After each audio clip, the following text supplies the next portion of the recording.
சேதனனுடைய episode முடிஞ்சதுக்கு பிறகு rayon, Soundarya, அதுக்கப்புறம் யாரு அருண், இவங்கெல்லாம் ஒரு டிஸ்கஷன் பேசிட்டு இருக்காங்க.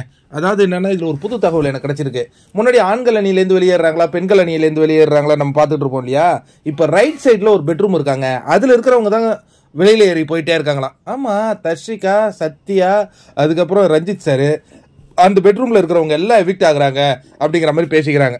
லெஃப்ட் ரூம்ல இருக்கிறவங்க சேஃபா இருக்காங்க. ரயான் என்ன சொல்றாருன்னா, நான் இந்த வீட்டில் எவ்வளோ நாள் இருந்தாலும் நான் லெஃப்ட் பெட்ரூம்ல தான் இருப்பேன். உடனே சௌந்தர்யா சொல்றாங்க, பெட்ரூம் மேல வைக்கிற நம்பிக்கையை ஓ மேல வை அப்படிங்கிற மாதிரி ஒரு டைலாக். உடனே அருண் சொல்றாரு, நீ தான் இப்போ நாமினேஷன் ஃப்ரீ பாஸ் வச்சிருக்கே, வாயன் ரைட் சைட் பெட்ரூமுக்கு அப்படின்னு. எப்பா நான் வரவே மாட்டேன்ப்பா அந்த பக்கம் அப்படிங்கிற மாதிரி டிஸ்கஷன் பண்ணிட்டு இருக்காங்க. அதுக்கு அடுத்தது இந்த வாரம் எப்படி போச்சு அப்படிங்கிற மாதிரி டிஸ்கஸ் பண்றாங்க. சௌந்தர்யாவுக்கு ஒரு மிகப்பெரிய வருத்தமாங்க. ஏன்னா அந்த டீம் இருந்தது இல்லையா, அது வந்து உங்களெல்லாம் ஸ்ட்ராங் பிளேயர்ஸ்னு வந்தேன், ஆனால் நீ காலை உடச்சிக்கிட்ட, அவன் என்ன அழுகுறான் தேம்பி. நான் என்னத்த பண்ணுறது, நான் ஒரு ஆள் மட்டுமே எவ்வளோதான் போராட முடியும் அப்படிங்கிற மாதிரி அவங்க ஒரு கதையை சொல்கிறாங்க.